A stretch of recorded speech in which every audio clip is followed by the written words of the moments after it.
If your life's successful, if it looks like you're smashing it, you're nailing it, then that must be that you're experiencing God's favor, that God is pleased with you, that He's blessing you. And the difficulty with that is that if your life is hard, if you're struggling, you can hear that and think, oh, this must be the opposite.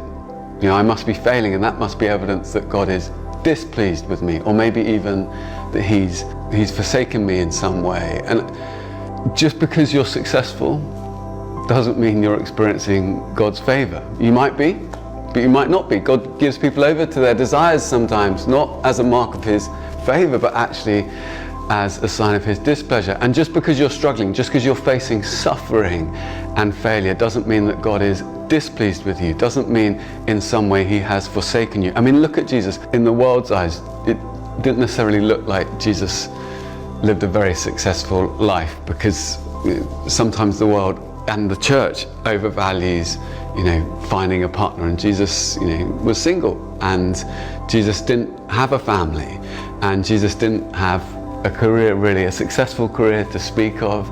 He wasn't wealthy in that sense, and even his closest friends let him down. Some of them betrayed him, and it looked like his life was a failure. And someone looking at it could say, well, God obviously was displeased with you.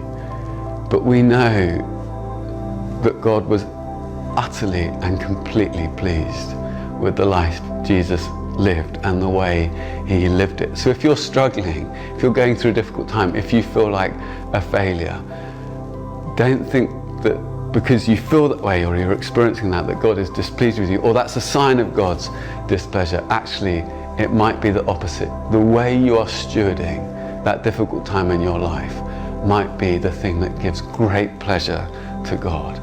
And He might be so proud of you as your Father in heaven because of the way you are living through that difficult season.